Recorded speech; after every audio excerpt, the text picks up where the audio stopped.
அவ்வளவு சோதனையிலும் இது கதிர், இதுதான் தலைவிதி என்று ஏற்றுக்கொண்டு பொறுமையாக இருந்து, பொறுமையோடு இருந்து அவன் இன்னாலில்லா சொன்னான் தானே, அதற்காக வேண்டி அவனுக்கு சகோதரர்களே கதிரை ஏற்றுக்கொள்ள வேண்டும். அல்லாஹ் நமக்கு என்ன வைத்திருக்கான் என்பதை நம்ப வேண்டும். பெருமானா சொன்னார், லவ் அன்னக்கும் தத்தவக்கலூன அலல்லாஹி ஹக்க தவக்குலிஹி, அல்லாஹ்வின் மீது நீங்கள் அசைக்க முடியாத நம்பிக்கை வைத்திருந்தால் எதானாலும் எனக்கு கிடைப்பது கிடைக்கும் நிச்சயம், அது எங்கே நான் போனாலும் என்னை விட்டு கை மாறி போகாது என்று நீங்கள் 100% நம்பினீர்கள் என்றால், அந்த 100% நான் ஏன் சொல்றேன்னா அதுல 1% கூட குறையக்கூடாது. கிடைக்குமா, வந்துடுவாரா, இன்னைக்கு இந்த ப்ராஜெக்ட் முடிஞ்சிருமா, சைன் ஆயிருமா, நம்ம நினைச்ச மாதிரி உண்டான லாபம் இன்னைக்கு கிடைச்சு, அந்த ஆயிருமா என்ற கொஸ்டின் கூட வரக்கூடாது. 100% உங்களுக்கானது உங்களுக்கு வரும் என்று நீங்கள் நம்பினால், அல்லாஹ் சொன்னா ல ருஸிக்தும், அல்லாஹ் உங்களுக்கு ரிஸ்க கொடுப்பான். எப்படி கொடுப்பான் தெரியுமா? அதுக்கு ஒரு உதாரணம் சொன்னாங்க அழகா. ரசூலுல்லாஹ் அழகான ஒரு உதாரணம் சொன்னார்கள். கமா துர்ஸகுத் தைர் தகுது ஹிமாசன் வ தரூஹு பிதானா, பறவைகளுக்கு அல்லாஹ் கொடுக்கிற மாதிரி ரிஸ்க் அல்லாஹ் உங்களுக்கு தருவான். பறவைகளுக்கு அல்லாஹ் எப்படி கொடுக்குறான்? பறவைகள் கூட்டை விட்டு கிளம்பும் போது காலியான வயிற்றோடு வெளியே போகுது, மறுபடியும் மாலை கூட்டுக்கு வரும் பொழுது வயிறார நிரம்பி பசியாற்றி விட்டு வருது. கூட்டை விட்டு வெளியே போகும்போது பறவை யோசிக்குமா, இன்னைக்கு மத்தியானம், இன்னைக்கு காலையில் பிரேக்ஃபாஸ்ட்டு இந்த இடத்துல, மத்தியானம் லஞ்சு வந்து இந்த இடத்துல, ஈவினிங் டின்னர் வந்து இங்கே, இடையில ஸ்நாக்ஸ் இங்கே, ஏதாவது யோசிச்சா வெளியே போகுது. படைச்சவனுக்கு தெரியும் அல்லாஹ் கொடுப்பான், படைச்சவனுக்கு தெரியும் நமக்கு என்ன கொடுக்கணும் அல்லாஹ் கொடுப்பான் என்ற நம்பிக்கையில கதிரை நம்பி போகிறது, அல்லாஹ் கொடுக்கிறான். நீங்களும் அவனை அப்படி நம்பினால் பறவைகளுக்கு கொடுப்பதை போன்று கொடுப்பான், பறவைகளுக்கு கொடுப்பதை போன்று கொடுப்பான். அல்லாஹ் கொடுப்பான், நிச்சயம் கொடுப்பான். நம்பினால் கொடுப்பான், நம்பினால் கைவிடப்படா. அல்லாஹ்வின் மீது 100% அவனுடைய கதிரை நம்பினால் ஒருபொழுதும் அல்லாஹ் நம்மை கைவிட மாட்டான். அன்பான சகோதரர்களே, இப்ராஹிம் இப்னு அதுகம் ரலியல்லாஹு அன்ஹு மிகச்சிறந்த இறைநேச பெருமகனார். இப்ராஹிம் இப்னு அதுகம் அரச பரம்பரையில் வந்தவங்க, அவங்க அரசர்களாக இருந்தவர்கள். அப்போ அவங்களுக்கு பொழுதுபோக்கு என்னன்னா, அப்படி காட்டுக்கு போவாங்க, வேட்டையாடுவாங்க, பறவைகளை வந்து அப்படி அம்புகளை வச்சு அடிப்பாங்க. இப்படி ஒரு நாள் போய்கிட்டு இருக்கும் பொழுது ஒரு ஆச்சரியமான காட்சியை பார்க்குறாங்க இப்ராஹிம் இப்னு அதுகம் ரலியல்லாஹு அன்ஹு.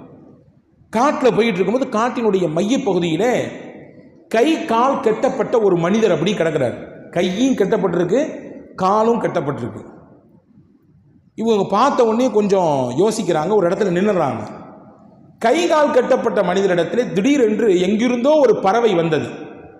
அந்த பறவை மிகச்சரியாக தன்னுடைய நாவிலே, வாயிலே, அலகிலே ரொட்டி துண்டு வைத்திருந்தது. கரெக்டாக அந்த மனிதருடைய அந்த தோல் புஜத்தில் போய் நின்று அவருடைய வாய் அவளை பிளந்தவொடனே அந்த கொண்டு வந்த ரொட்டி துண்டை அவர் வாயில் வச்சுது. மறுபடியும் எங்கேயோ பறந்துச்சு, மறுபடியும் இன்னொரு துண்டு ரொட்டி துண்டு எடுத்துட்டு வந்துச்சு, அதே மாதிரி வாயில் வச்சுது. இப்படி 2-3 டைம் எடுத்து கொண்டு வச்சுட்டு போயிடுச்சு. இதை பார்த்தாங்க இப்ராஹிம் அதுகம் ரலியல்லாஹு அன்ஹு, போய் பக்கத்தில் போயிட்டாங்க. அப்போ நீ என்ன கைகாலெலாம் கட்டப்பட்டிருக்கு?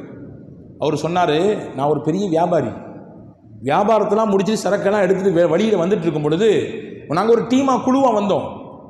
என்கிட்ட நிறைய சரக்கு இருந்துச்சு, என்னை பிடிச்சிட்டாங்க கொள்ளையர்கள், கையும் காலையும் கட்டி போட்டாங்க. என் கூட வந்து 2-3 தோழர்கள் என்னை விட்டுட்டு ஓடி போயிட்டாங்க, சரக்கையும் விட்டு போயிட்டாங்க. வந்தவர்கள் சரக்கையெல்லாம் கட்டி எடுத்துக்கொண்டு என்னுடைய கையையும் காலையும் கட்டிவிட்டு என்னை கொல்லணும் தான் தீர்மானிச்சாங்க. ஆனால் அதில் உள்ள யாரோ ஒருத்தவன், ஏன் அவனை கொல்லணும், கையெல்லாம் கட்டி போட்டு வாங்க, அப்படி அவன் காய்ந்து கருவாடாகி போகட்டும் என்று சொன்னார். அந்த மாதிரி கையெல்லாம் கட்டி விட்டு போயிட்டாங்க. அப்படியா, எத்தனை நாள் ஆச்சு? 1 வாரம் ஆச்சுன்னாரு. இந்த 1 வாரம் என்ன சாப்பிட்ட, எப்படி நீ வந்து பசியாருன்னு கேட்டாங்க. இப்ராஹிம் பின் அதுகம் ரலியல்லாஹு இடத்துல அந்த மனிதர் சொன்னார், நீங்கள் கொஞ்ச நேரத்துக்கு முன்னாடி இது பார்த்தீங்கல்ல, ஒரு காகம் வந்துச்சா, ஒரு பறவை கரெக்டாக வந்து என் வாயில் சாப்பாடு தந்துச்சா, இதே மாதிரி தான் 1 வாரம் நடந்து கொண்டிருக்கிறது. அல்லாஹ் தந்து கொண்டே இருக்கிறான், அல்லாஹ் தான் தர்றான். இப்ராஹிம் அதுகம் ரலியல்லாஹு அன்ஹு ஒரு கையை காலை அவுத்து விட்டாங்க, அவரை போக சொன்னாங்க. வரலாற்றில் எழுதுகிறார்கள், இப்ராஹிம் அதுகம் அரசராக இருந்தவர்கள். அங்கிருந்து இறைநேசர்களுடைய பாதையில் நகர்வதற்கு முக்கியமான ஒரு நிகழ்வு இந்த நிகழ்வு தான். அல்லாஹ் கொடுக்க நினைத்தால் எப்படியும் தருவான், அல்லாஹ்வின் கதிரை நம்பினால் எப்படியும் மனிதர்களுக்கு கொண்டு வந்து சேர்ப்பான். அதற்கு இது மிகப்பெரிய சாட்சி. அல்லாஹ் கண்ணிலே காமிச்சுட்டான். என்பதை பார்த்து அவர்களுடைய வாழ்க்கையினுடைய அந்த தடமே மாறியது. மிகப்பெரிய இறைநேசத்திற்காக மாறினாங்க. எதுக்கு சொல்ல வர்றேன்னா, கதிரை நம்ப வேண்டும், அல்லாஹ் நமக்கானதை தருவான் என்று நம்ப வேண்டும். எது நடந்தாலும் கதிர் ஏற்றுக்கொள்ள வேண்டும். சந்தோஷமா இருந்தாலும் சரிதான், துக்கமா இருந்தாலும் சரிதான். ஹதீஸ்ல ஒரு செய்தி வரும் பாருங்க. அல்லாஹ் மலக்குகள்கிட்ட கேட்பான். சில மனிதர்களுக்கு அல்லாஹ் குழந்தையை தருகிறான், அதுவும் கிஃப்ட் தான். சில மனிதர்களுக்கு கொடுத்த குழந்தையை அல்லாஹ் பறித்துக் கொள்கிறான், அதுவும் ஒரு வகையில் சொல்ல போனால் இங்கே சோதனையாக தெரியலாம். ஆனால் அது சுபசோபனம். அது சுபசோபனம். எங்கே சுபசோபனம்? இந்த பிள்ளைங்க அல்லாட்ட போய் நின்று சண்டை போடும். யா அல்லாஹ், என்னைய பெத்தவங்க இவங்க, சின்ன வயசுலயே என்னை நீ அழைச்சிக்கிட்ட, என் பெத்தவங்களை என் கூட நீ சொர்க்கத்துக்கு அனுப்பணும் அப்படின்னு சண்டை போடும். என்னைய பெத்தவங்க இருக்காங்க, அவங்கள விட்டுட்டு நான் வர முடியாது. குர்ஆனில் சொல்கிறான், அக்வாமின் வ அபாரீக வ காஸிம் மின் மஈன் வில்தானும் முஹல்லதூன். சூரா வாக்கியாவில் அல்லாஹ் சொல்கிறான், சின்ன சின்ன சிறுவர்கள் தான் சொர்க்கத்திலே சொர்க்கவாதிகளுக்கு உணவு பரிமாறக்கூடியவர்கள். அந்த சின்ன சின்ன சிறுவர்கள் யாரு? யாரெல்லாம் அல்லாஹ் சின்ன வயதிலேயே அழைத்து கொண்டானோ, சிறு வயதிலேயே அழைத்து கொண்டானோ, அவர்களை சொர்க்கத்தினுடைய அழகானவர்களாக, சொர்க்கத்திலே சொர்க்கவாதிகளுக்கு அங்கும் இங்கும் பரிமாறக்கூடியவர்களாக அல்லாஹ் மாற்றி விடுவான். அவங்க போய் சண்டை போடுவாங்களாம். இப்போ சொல்ல வரக்கூடிய செய்தி என்னன்னா, அல்லாஹ் கொடுப்பதும் கிஃப்ட் தான். கொடுத்ததை எடுத்துட்டாலும் அல்லாஹ் ஏதோ ஒரு சுபசோபனத்துக்காண்டி எடுக்கிறான். ஆனாலும் அல்லாஹ்வுக்கும் இரக்கம் உண்டு தானே. அடியார்கள் மீது அல்லாஹுவின் இரக்கம் எந்த அளவுக்கு என்றால், நம்ப வேண்டும் பெருமக்களே, ஒரு தாய் தன் பிள்ளையின் மீது வைக்கக்கூடிய இரக்கத்தை விட 70 மடங்கு அதிகமாக வைத்திருக்கிறான். 70 மடங்கு அதிகமாக இருப்பதினால்தான் அல்லாஹ் கேட்பானா, இந்த குறிப்பிட்ட இந்த அடியார், அவனுக்கு நான் கொடுத்தேன், அவனுடைய ஈரக்குலையாக அவனுடைய அன்பான குழந்தையை நான் கொடுத்தேன், கொடுத்த நானே அவன்கிட்ட அந்த பிள்ளைகளை வாங்கிக்கிட்டேன். வாங்கின சமயத்தில் என்னுடைய அடியா என்ன சொன்னா? அல்லாஹ் கேட்பான். என்ன சொன்னா? அத்தாவுக்கும் மகனுக்கும் பேச்சுவார்த்தை இல்லை வச்சுக்கங்களேன். மகனை அத்தாவுடைய ஃப்ரெண்டு எங்கேயோ சந்திக்கிறாரு, சந்திச்சு பேசிக்கிறாரு.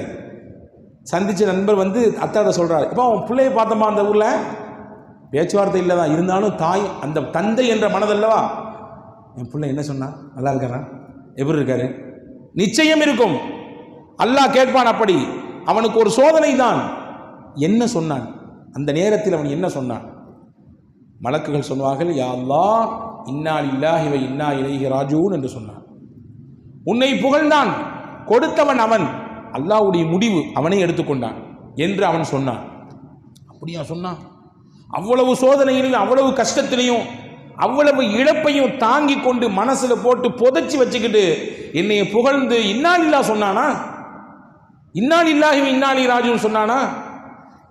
சொன்ன ஒன்று அல்லாஹ் அந்த கதிரை நம்பியதற்கு அல்லாஹ் கொடுக்கிற கூலியை பாருங்கள். நான் ஆரம்பத்தில் சொன்னேன், அல்லாஹ் அடியார்கள் மீது 70 மடங்கு பாசம் உள்ளவன். இப்னு லி அப்தி ஹாதா பைத்தன் ஃபில் ஜன்னah வ சம்மூஹு பைத்தல் ஹம்த். இந்த அடியானுக்கான சொர்க்கத்தில் ஒரு மாளிகை கட்டுங்கப்பா, ஒரு பிரம்மாண்டமான மாளிகையை கட்டி விடுங்கள். அந்த மாளிகைக்கு பைத்துல் ஹம்துன்னு பேர் வைங்க. ஏன்னா அவ்வளவு சோதனையிலும் இது கதிர், இதுதான் தலைவிதி என்று ஏற்றுக்கொண்டு பொறுமையாக இருந்து, பொறுமையோடு இருந்து அவன் இன்னா லில்லாஹ் சொன்னான் தானே, அதற்காக வேண்டி அவனுக்கு கொடுக்கக்கூடிய கூலி சொர்க்கத்தின் மாளிகை. மாளிகைக்கு பைத்துல் ஹம்துன்னு பேர் வைக்கணும். ஹம்துனா புகழுக்குரிய வீடு. அவன் புகழ்ந்ததினாலே அல்லாஹ் அவனுக்கு தரக்கூடிய கூலி சொர்க்கத்திலே பைத்துல் ஹம்தை அல்லாஹ் தருகிறான்.